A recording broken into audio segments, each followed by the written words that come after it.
Welcome to लक्ष्य academy. मैं अभय शुक्ला लक्ष्य अकेडमी के ऑनलाइन प्लेटफॉर्म पर एक बार फिर से आपका स्वागत करता हूं। आइए हम देखें, पिछला जो टॉपिक हमने पढ़ा वो था परिवार, और परिवार के बाद जैसे ही हम आगे बढ़ेंगे तो यानी परिवार के बाद दूसरा टॉपिक आएगा, यानी जब आप सिलेबस में देखेंगे तो आएगा भोजन। हम एक एक टॉपिक वाइज चल रहे हैं, तो इस भोजन में अगर हम देखेंगे तो भोजन भाई मानव जीवन की मुख्य आवश्यकता जो क्या है वो भोजन है।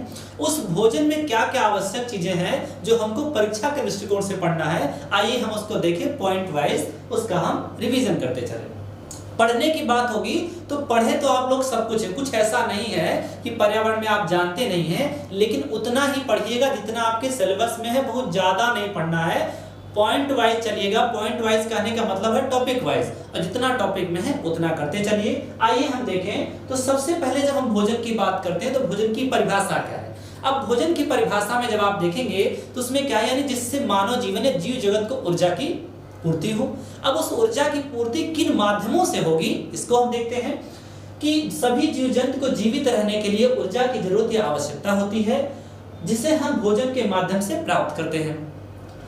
यही क्रियाकलाप को हम संपन्न प्राप्त करते हैं और यही क्रियाकलाप को संपन्न करते हैं। यानी क्रियाकलाप कैसा है, यानी भोजन का माध्यम कैसा है। अब उस माध्यम में अगर आप देखेंगे भोजन के आधार पे हम जब जीवों का वर्गीकरण करते हैं तो कितने तरीके से होंगे भाई, आप मोटा मोटा जानते क्या है, यानी शाकाहार, मांसाहार और सर्वाहार। अब शाकाहार कैसे जीव होंगे, मांसाहार जीव कैसे होंगे और सर्वाहार कैसे जीव होंगे, यही तीन प्रकार के ही जीव जो है इस भूमंडल पे पाए जाएंगे। शाकाहार जानते हैं जो कैसे होंगे, यानी स्वयं में क्या है वो वनस्पतियों का सेवन करें, यानी मांस ना खाएं। और मांसाहार ऐसे होंगे जो केवल डिपेंड किस पे होंगे, मांस पे ही डिपेंड होंगे। साथ ही साथ जो सर्वाहार होगा वो सर्वाहार दोनों खाएगा, जैसे हम और आप, यानी वनस्पतियों को भी खाएगा और साथ ही साथ क्या खाएगा, मांस को भी खाएगा। हम देखेंगे करके कि ये सर्वाहार, मांसाहार और शाकाहार में क्या है। अब हम खाद्य पदार्थ हम उनके स्रोत पे देखते हैं। खाद्य पदार्थ हम उनके स्रोत,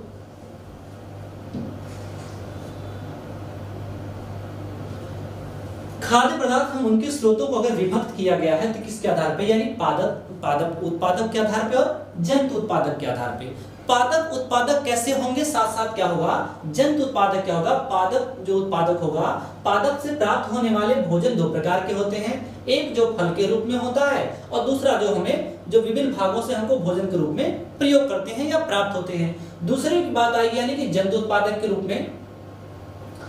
जंतु उत्पादक के रूप में बात आएगी यानी कैसे, यानी कि उन वनस्पतियों की बात होगी जिस वनस्पतियों को जीव जगत खाएगा। अब उस वनस्पतियों की जब हम शुरुआत करेंगे तो सबसे पहले नीचे से पढ़ते हुए अगर हम चलेंगे तो यानी क्या पढ़ेंगे, जड़ पढ़ेंगे, तना पढ़ेंगे, फूल पढ़ेंगे, फल पढ़ेंगे और फलों के खाने योग्य भाग पढ़ेंगे। फिर आगे हम जाएंगे तो क्या है, जो मानव स्रोत ले रहा है यानी जो भोजन कर रहा है उससे कितनी ऊर्जा उसको मिल रही है, कितनी ऊर्जा की आवश्यकता है, साथ ही साथ उस ऊर्जा का इफेक्ट क्या है, यानी कि जो भोजन ले रहा है उसमें किसी चीज की कमी है तो उससे कुछ ना कुछ रोग भी होंगे, यानी कुछ भ्रांतियां उत्पन्न होंगी। तो उस रोग होगा और रोग की कमी कौन सा ऐसा तत्व है, उस तत्व को हम पढ़ेंगे। यानी कि क्लियर सही तरीके से कर लिया जाए तो भोजन में क्या, आगे आप जो है उसको विटामिन के रूप में पढ़ते हैं। क्लियर है, आगे देखें। अब इस जड़ को अगर हम देखें, कुछ जड़ों को हम भोजन के रूप में प्राप्त करते हैं तथा कुछ जड़ें मसाले के रूप में प्राप्त होते हैं। जैसे अब जड़ की बात होती है तो जड़ कहाँ होगा, यानी पौधों का मेन भाग होगा, यानी जो क्या जो सतह पर उसको क्या होगा, रोके होगा यानी धरातल से। अब इसमें अगर हम देखें तो जड़ें भी कैसे होंगी, जड़ें दो तरीके से होंगी। कौन कौन, एक तो होगी मूसला जड़ जो आप उसका प्रयोग भी करते हैं, और दूसरा अगर आप सही तरीके से कहेंगे तो झगड़ा जड़। झगड़ा जड़ आपसे पूछा जाएगा, आपको ऑप्शन दिया जाएगा कि निम्न में से किसमें झगड़ा जड़ पाए जाते हैं और किसमें मूसला जड़ पाए जाते हैं। क्लियर है ना। अब जब आप देखेंगे तो मूसला जड़ जैसे क्या होंगे, यानी मटर, चना, सरसों, आम, मूली, गाजर, सलजम, चुकंदर, ऐसे कुछ ऐसी मूसला जड़ें हैं जिनका प्रयोग हम खाद्य पदार्थों के रूप में करते हैं। जैसे भाई गाजर आप खाए, सलजम खाए तो कैसी जड़ें हैं, ये मूसला जड़ें हैं। लेकिन झगड़ा जड़ें जो होंगी, झगड़ा जड़ों को हम खाते नहीं, खाद्य पदार्थों के रूप में प्रयोग नहीं करते हैं। और इन अगर झगड़ा जड़ों में आप देखेंगे तो गेहूं है, घास है, केला है, मक्का या गन्ना। गन्ने को अगर आप देखेंगे तो गन्ना क्या है, गन्ना जब देखते होंगे ये ना सोचिएगा कि गन्ना के नीचे जो जड़ें होंगी, नहीं, गन्ने के नीचे तो जड़ होंगी, साथ साथ गन्ने में देखते होंगे तो यहाँ से भी क्या है, यहाँ से ऐसे निकली हुई होंगी। गांव में कहावत है, जड़ निकली तो बहुत मीठा होगा। आप देखते हैं ना, ऐसा तो है नहीं कि मंगल ग्रह से आए हैं, सब यही लोग हैं। और ये क्या है, इतनी चीजें समझ सकते हैं कि भाई कैसे है, जो जीव जगत में जो आपके आसपास हो रहा है पर्यावरण के अंतर्गत उसी का अध्ययन करना है। साथ साथ कमीशन भी यही चाह रहा है, सरकारें भी चाह रही हैं कि उतना जानकारी आपको होनी चाहिए जिससे आप क्या है, आगे जाने के बाद आपको बच्चों को पढ़ाना है। तो बच्चों को पढ़ाना क्या है, बच्चों को वही पढ़ाना है, वही क्रियाकलाप दिखाना है जो वर्तमान में हो रहा है, तो उसका अध्ययन हम कर रहे हैं, इसलिए उसको बहुत बेसिक समझिएगा। अब झगड़ा जड़ें, हमने कहा कि झगड़ा जड़ें खाने योग्य नहीं होती है, तो आपसे क्वेश्चन देखिए पूछा जाएगा कि निम्न में से कौन सी जड़ें खाने योग्य होती हैं। अब उसमें देगा मूसला देगा, झगड़ा देगा, अपस्थानिक देगा, इसमें से कोई नहीं देगा, तो उतना आपको पहचानना है। साथ ही साथ जब आप देखेंगे तो नोट में अगर हम देखें, जिन पौधों की पत्तियों में समानांतर सिरा विन्यास होता है उनमें सदैव झगड़ा जड़ें होती हैं। अब समानांतर सिरा विन्यास की बात करें तो इसको ऐसे समझ लीजिए कि अगर ऐसे पत्ती कोई बनाइए, ये देखिए, अब इन पत्तियों में देखिए ऐसे ऐसे होगा, ये समानांतर अगर ये सिरा विन्यास है ऐसे, तो ये जान लीजिएगा ऐसी किसी भी पत्तियों का समानांतर जो भी पौधा आपको दिखे अगर इस तरीके से उस पे सिरा विन्यास होगा तो ये जान लीजिएगा कि ये पौधा कैसा होगा, इस पौधे की जड़ जो होगी सदैव झगड़ा होगी, यानी उसकी सिरा विन्यास को समझिएगा तो आप इसमें क्लियर हो जाएगा कौन सा है कौन सा नहीं। ये दिमाग में अपने स्थापित कर लिया, यानी बैठा लीजिए। क्लियर है, आगे बढ़े। अब आगे की बात अगर हम करें कि इसके बाद जड़ के बाद क्या आता है, यानी तना आता है, तो कुछ तनों में अगर आप देखेंगे तो कुछ तने खाने योग्य भी होंगे। अब तनों का प्रयोग क्या होता है, तने का पौधों में क्या प्रयोग है, क्या उसकी उपस्थिति दर्ज कराती है, इसको हम देखें। अब तने को देखें, तना पौधे का वह भाग है जो जड़ द्वारा अवशोषित जल एवं खनिज पदार्थों को पौधों के अन्य भागों तक पहुंचाता है। अगर आपकी बात करें, मान लीजिए आपसे कि अगर ये यहाँ छोटा सा पौधा बना दीजिए, यहाँ पे अगर इसको हम देखें तो इसमें अगर इस तरीके से होगा तो जो ये तना होगा वो जड़ से क्या है, जड़ से जो खनिज पदार्थ होगा यानी जो जल होगा वो अवशोषित करके कहाँ पहुंचाएगा, वो संपूर्ण भाग में पहुंचाएगा, यानी कि पूरे पौधे में पहुंचाएगा। तो तने का कार्य यही है, अन्य भागों तक पहुंचाता है। कुछ पौधों के तने जमीन के नीचे होते हैं जिनको हम पढ़ते हैं, यानी कैसे, जिनको हम बढ़ाते हैं, जैसे आलू, प्याज, अदरक, इनका हम क्या है, कुछ ऐसे तने हैं जिनका हम खाद्य पदार्थों के रूप में प्रयोग करते हैं। तो आपसे ऑप्शन में देगा, यानी अदरक क्या है, जड़ है, तना है, फूल है, तो इतना जानते हैं। आलू क्या है ना, प्याज क्या है।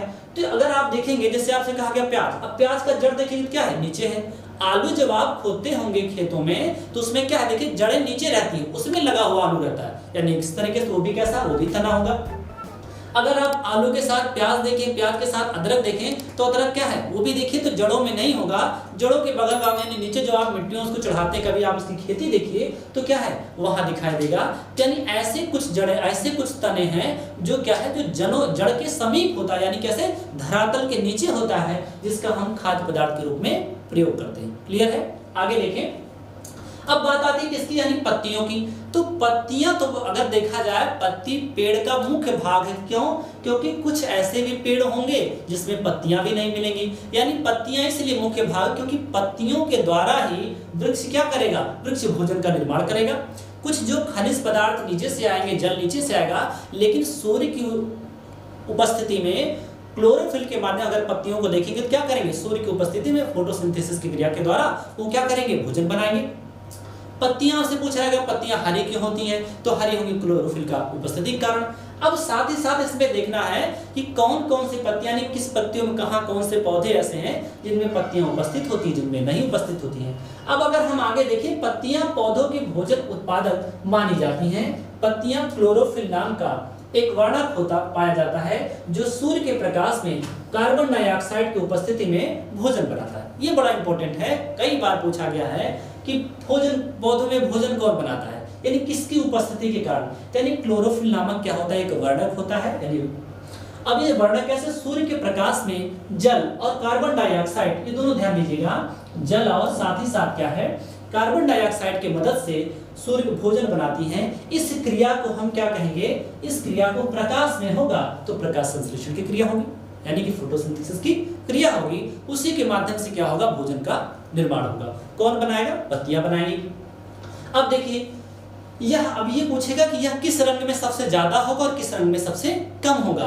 यानी अगर इसमें देखा जाए तो आपसे पूछा गया है यह लाल रंग में क्या है, सबसे ज्यादा होगा और बैगनी रंग में सबसे कम होगा। क्लियर है?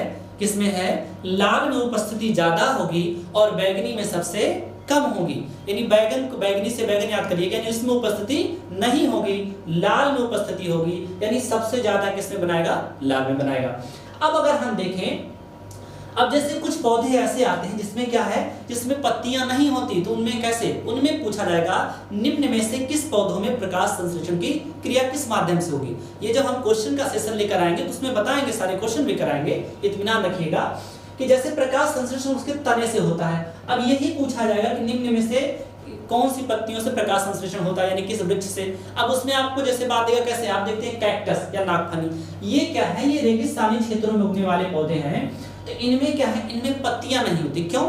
पत्तियां ना होने का रीजन ये है कि जल की उपस्थिति बहुत ही कम है और इनकी जड़ें देखेंगे तो रेशे की नुमा बहुत नीचे तक जाती हैं और ये जब ऊपर नहीं होगा तो ये पत्तियां क्या होंगी, कांटे में तब्दील हो जाएंगी और पत्तियां नहीं होंगी तो तना भाग क्या होगा, एकदम गुदेदार होगा, गद्दीदार होगा। और देखेंगे जैसे नागफनी आप लोग देखते होंगे, कैक्टस देखते होंगे, तो उसका कैसे होगा, उसमें पत्ती नहीं होगी, कांटे होंगे और वो जो तना होगा इतना चौड़ा होगा, आपको देखने में लगेगा कि इसकी पत्ती है, लगता है ना, लेकिन पत्तियों का उसमें आकार नहीं होगा।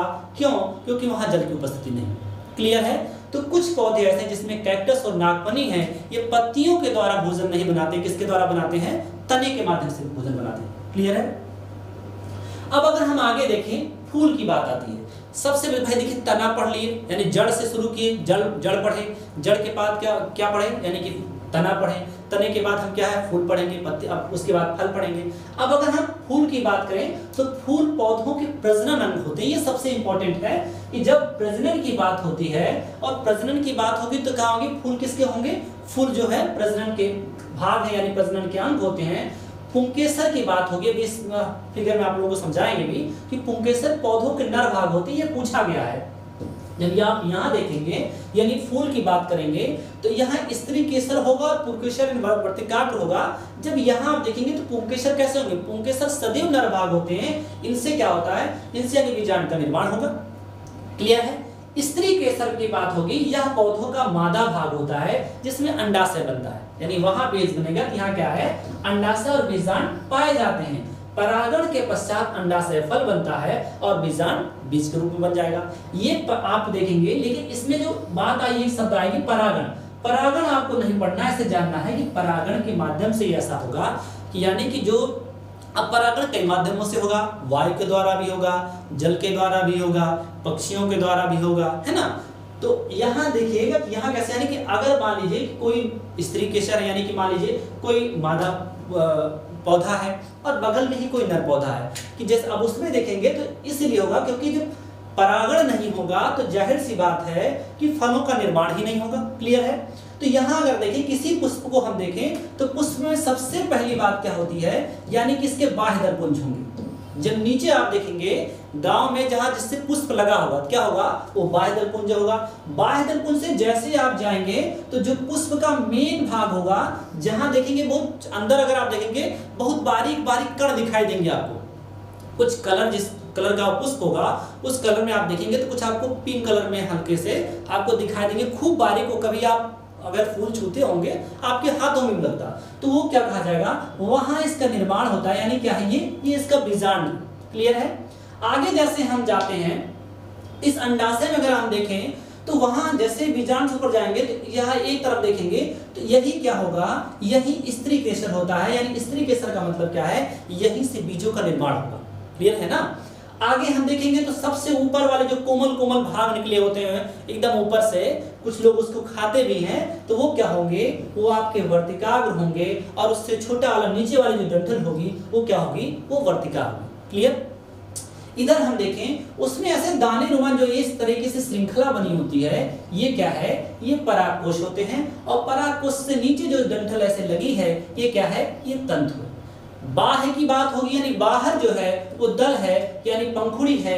इसी परागकोश में पुंकेसर भी यहीं पे लगा होता है।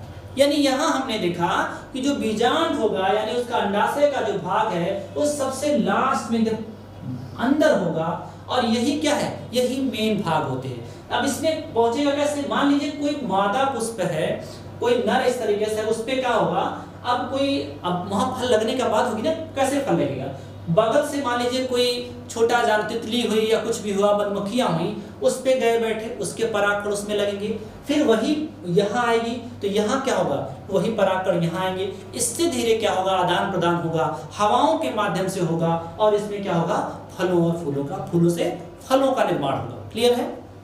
आगे हम देखें,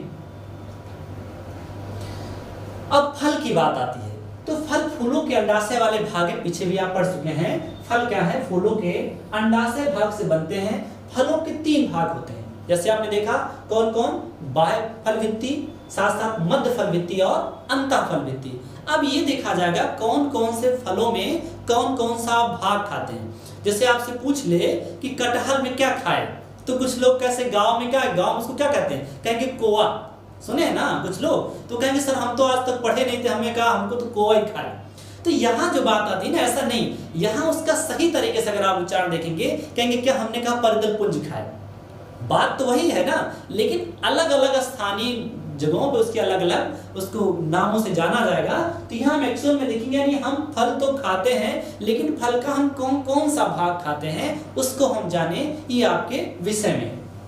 सबसे पहली बात आएगी सेब की, तो सेब आप जानते हैं एक असत्य फल है, और सेब का हम क्या खाते हैं, सेब का हम पुष्पासन खाते हैं। क्लियर है, आप जानते होंगे कि सेब क्या है, असत्य फल है, और सेब का हम जो खाने योग्य भाग है उसमें हम क्या खाते हैं, पुष्पासन खाते हैं। कटहल की बात होगी तो कटहल में हम क्या खाएंगे, यानी इसमें कटहल में हम जो खाते हैं वो क्या है, वो परिदल पुंज है। और परिदल पुंज के बाद जब लीची की बात आएगी तो क्या खाती है, ये सबसे हिट क्वेश्चन कई बार पूछा गया लीची का, तो क्या है, एरिल आता है, वही मानसल एरिल या एरिल होगा।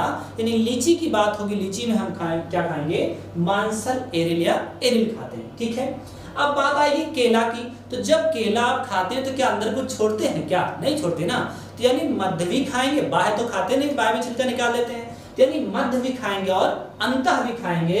तो केले में हम दोनों भाग खाते हैं, मध्य और अंतः फल भित्ति खाते हैं। नारियल की बात आती है तो नारियल में हम क्या खाते हैं, नारियल में भ्रूणपोष खाते हैं। ये भी पूछा गया क्वेश्चन है कि नारियल में हम कौन सा भाग खाते हैं, तो नारियल का जो भाग अंदर हम खाते हैं वो क्या, उसका भ्रूण है, और इसीलिए क्या है, नारियल का हम भ्रूणपोष खाते हैं। नींबू में खाते हैं तो रसदार रोम होता है, आप देखिए जिसको आप चूसते हैं तो उसमें क्या है, वो रसदार होती है, यानी कैसे, उसमें रेशे होते हैं, रसदार रोम होते हैं, उसी में क्या होता है, उसी में भरा रहता है। तो नींबू का हम कौन सा भाग खाए, रसदार रोम खाए। क्लियर है। पपीते के बाद आती है तो पपीता भी ऊपर से, यानी कि मध्य के भाग खाते हैं, बीज तो खाते नहीं, उसका बीजाणु तो खाते नहीं है, तो यानी कौन सा भाग खाएंगे, मध्य फल भित्ति खाएंगे। और गेहूं मक्का की बात होगी, जैसे ऐसे किसी बात होगी तो उसमें क्या खाएंगे, उसका हम पूरा भ्रूणपोष खाते हैं। बात आए कि गेहूं में क्या खाते हैं, तो गेहूं का हम भ्रूणपोष खाते हैं। क्लियर है। इतनी चीजें आपको ये सब याद रहेंगे, और ये मुख्य है जो आपसे, जहां से वैसे तो ढेर सारे फल हैं, लेकिन ये मुख्य फलों का नाम है जिसमें आप खाते हैं। जैसे मान लीजिए कि बात आई किसकी, आम की आ जाए। अब आम में क्या अंतः खाएंगे, नहीं खाएंगे ना, तो बाह्य फल भित्ति भी नहीं खाएंगे, यानी क्या, मध्य फल भित्ति खाते हैं। तो जैसे आम की बात आ जाए तो आम में हम क्या खाएंगे, मध्य फल भित्ति खाएंगे, लेकिन मध्य का अंतः नहीं खाएंगे क्योंकि उसमें गुठली होगी ना। कुछ ऐसे हैं जिसमें गुठलियां नहीं होती हैं, तो वहां अगर ऐसा होगा तो हम दोनों खाएंगे। क्लियर है ना, लेकिन ऐसे आम यहाँ होंगे भी नहीं। अब आगे अगर हम देखें, बीज की बात आती है, यानी फलों के बाद जब आएगा तो कौन सा आएगा, यानी बीज, और बीजों का निर्माण कैसे है। जैसे अब इसमें देखा जाएगा कि एक बीजपत्री है या द्विबीजपत्री। आपसे पूछा जाएगा सरसों, निम्न में से, ये दिया जाएगा क्वेश्चन कि निम्न में से सरसों किस बीजपत्र में आता है, तो आपको पता होना चाहिए ना, एक बीजपत्री है द्विबीजपत्री है। बीज के अगर देखें हम, बीज फलों के बीजांड होते हैं, ये 2 प्रकार के होते हैं, एक बीजपत्री जैसे गेहूं मक्का चावल नारियल, और द्विबीजपत्री जैसे सरसों चना मटर सेनानी। अब इसको सबसे अच्छी समझने की बात है कि जैसे मान लीजिए सरसों की बात है, चने की बात है, मटर की, जब इसको अगर आप कभी रगड़िए तोड़िए तो ऊपर का जो बाह्य जो उसका सल्क होगा उसको निकालने के बाद जब आप अंदर देखेंगे तो 2 दाल में, यानी कि बट जाएगा।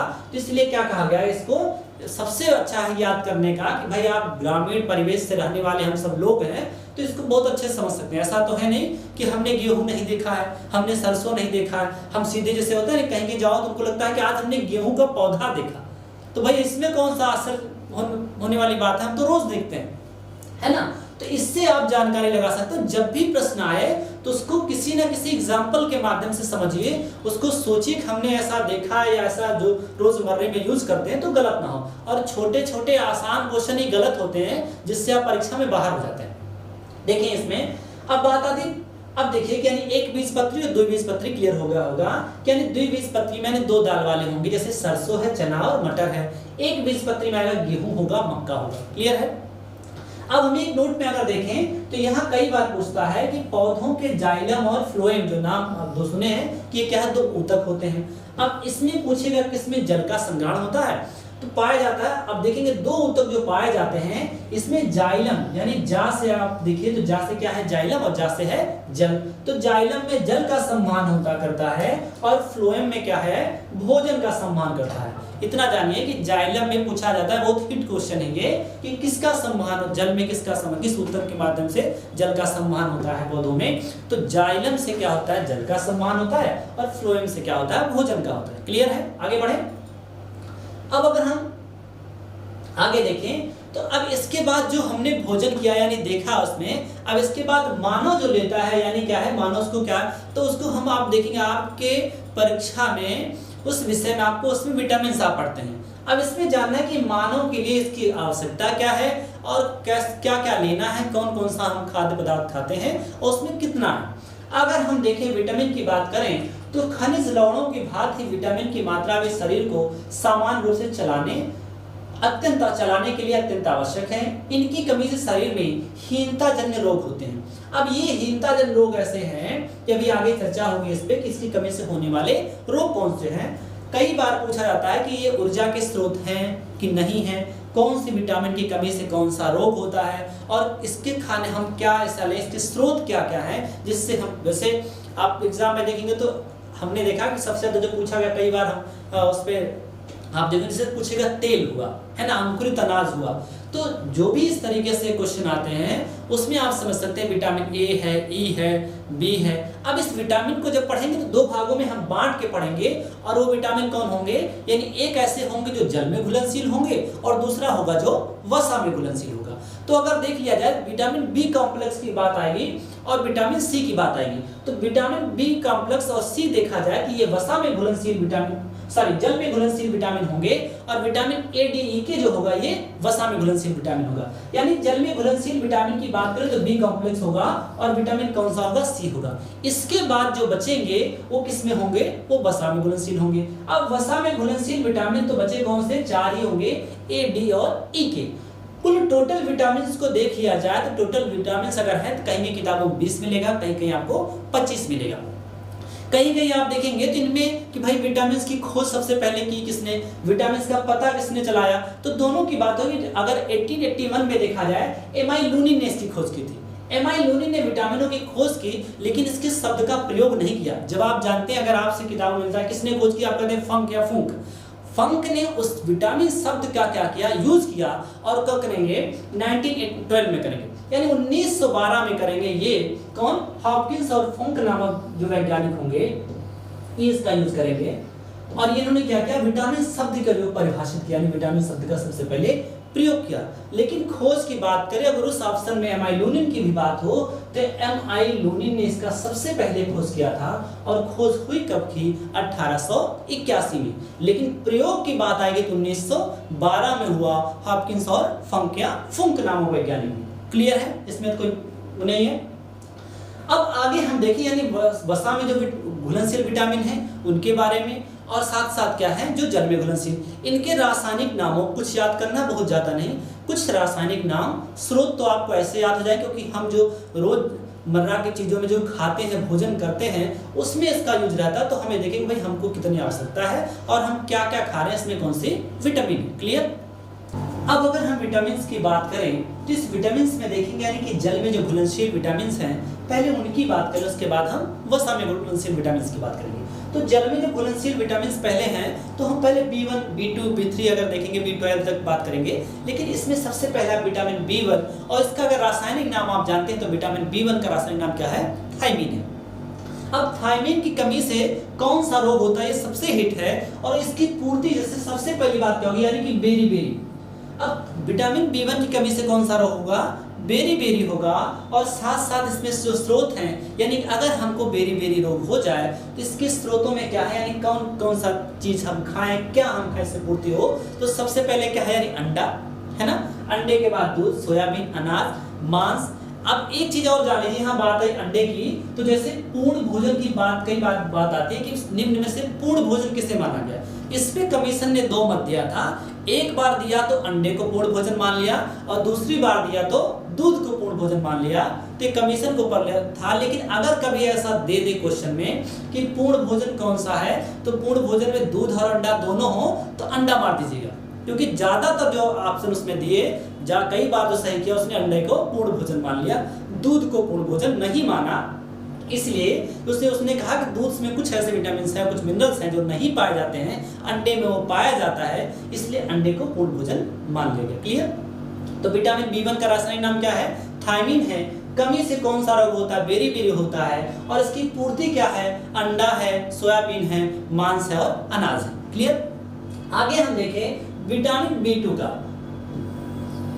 अब यहाँ विटामिन B2 की अगर बात करेंगे तो कोलोसिस रोग होता है। ये कभी पूछा नहीं गया विटामिन B2 का रासायनिक नाम क्या है और विटामिन B2 से कमी से कौन से रोग होते हैं, तो बहुत इंपॉर्टेंट नहीं है। लेकिन विटामिन B3 जो है, ये पेंटाथेनिक अम्ल जो आप देखेंगे, पेंटाथेनिक एसिड जो देखेंगे, तो ये एग्जाम में पूछे गए हैं कि इससे कमी से कौन सा रोग, यानी पूछा जाएगा आपसे विटामिन B3 की कमी से कौन सा रोग होता है? विटामिन B3 की कमी से और विटामिन B6 की कमी से। इसमें 2 अपवाद भी, यानी बाल सफेद होना, और आजकल देखेंगे सबसे ज्यादा है तो विटामिन B कॉम्प्लेक्स का कमी है। अब यहाँ देखेंगे तो क्या है? बाल सफेद होना, और ये बाल सफेद होने की जो घटना है, यानी किसकी कमी से होता है?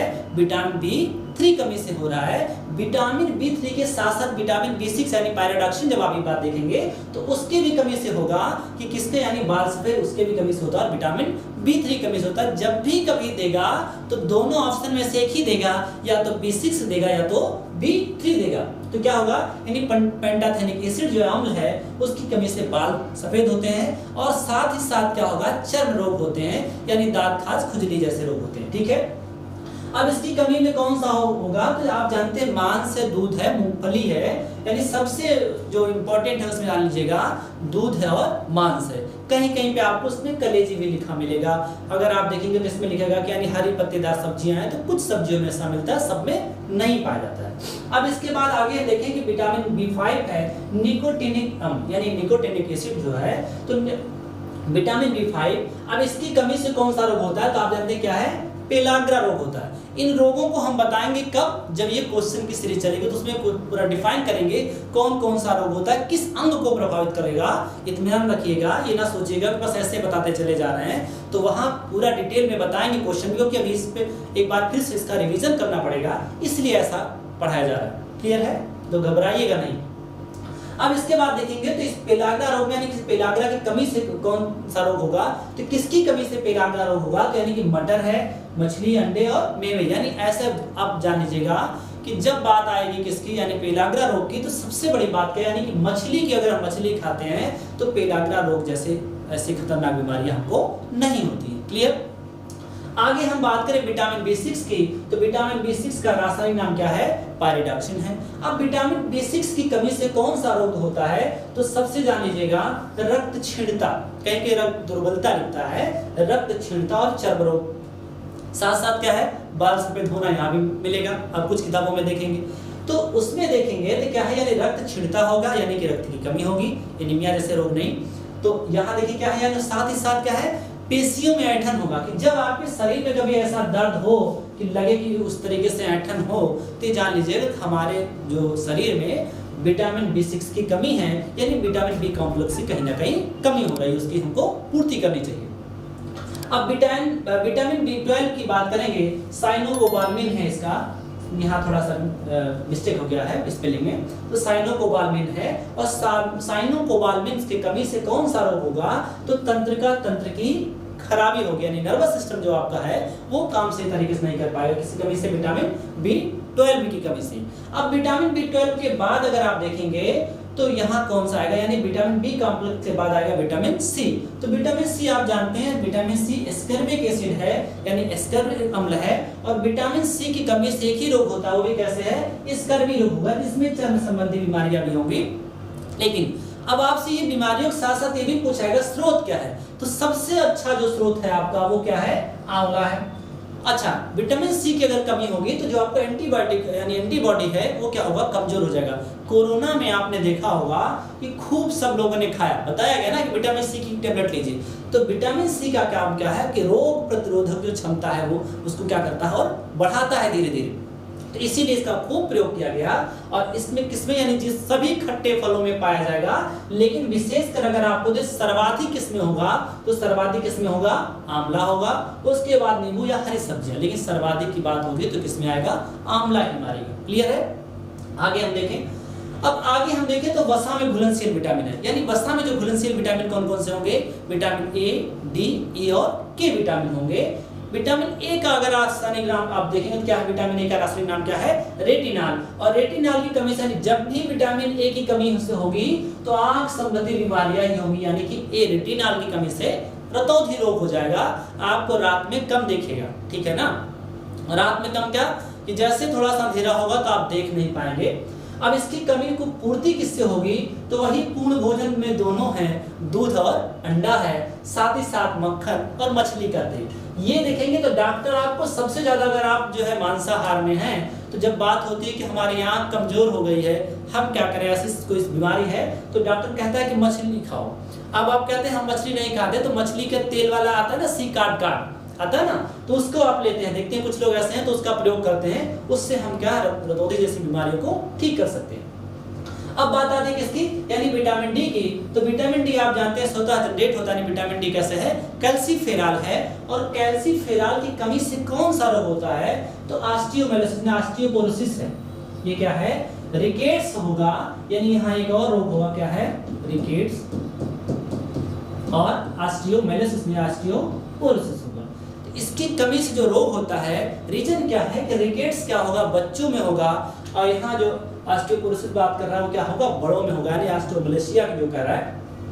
अब वहाँ क्या होगा, इसकी कमी से जो इस विटामिन की कमी से जो रोग होता है, जैसे आप उसमें देखेंगे कैल्शियम की कमी से होता है, तो यहाँ क्या होगा कि यहाँ जो होगा कि बच्चों में जो रिकेट संबंधी बीमारियां होती है, हड्डियां क्या होंगी, हड्डियां कमजोर हो जाएंगी। जैसे देखेंगे बड़ों में बोन मैरो भी होता है, यानी कहीं भी पकड़े चट से टूट गई, तो वो क्या है, वो विटामिन डी की कमी से रोग होते हैं। और विटामिन डी का सबसे अच्छा स्रोत क्या है, सूर्य का प्रकाश, यानी वो सूर्य का प्रकाश जब हम लेते हैं तो उससे क्या होता है कि हमारे शरीर में स्वतः विटामिन डी जनरेट होता है। और अगर बाह्य की बात करें तो मक्खन लेगा, जिगर यानी कि जो आप खाते हैं मांस में, कलेजी जो खाते हैं, तो मक्खन है, मछली का तेल है, और सूर्य के प्रकाश में संश्लेषण, यानी सूर्य के प्रकाश में अगर आप बैठते हैं, खूब देखिए बैठे हैं, कोरोना वर मुंह काला हो गया सबका बैठ बैठ के, कि विटामिन सी खूब लिए, गर्म पानी पिए, और क्या लिए, विटामिन डी लिए, जिससे कि हमको क्या हो, हमारी रोग प्रतिरोधक क्षमता बढ़े और हम कोरोना से लड़ पाए।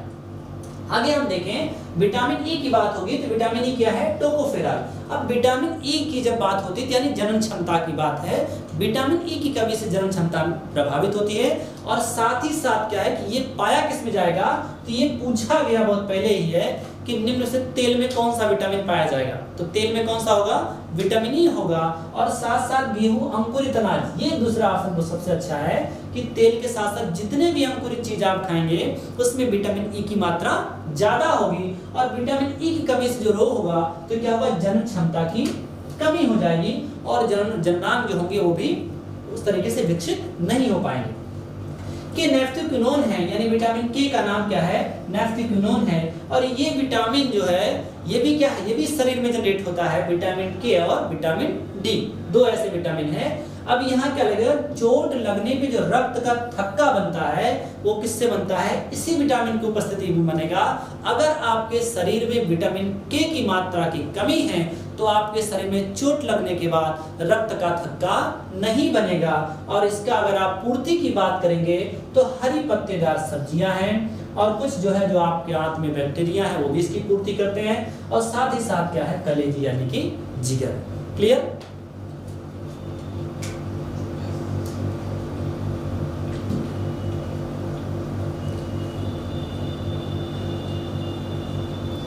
आशा करते हैं कि इतनी चीजें आपको समझ में आई होंगी। अभी भोजन में कुछ चीजें बाकी हैं, उस पर चर्चा करेंगे।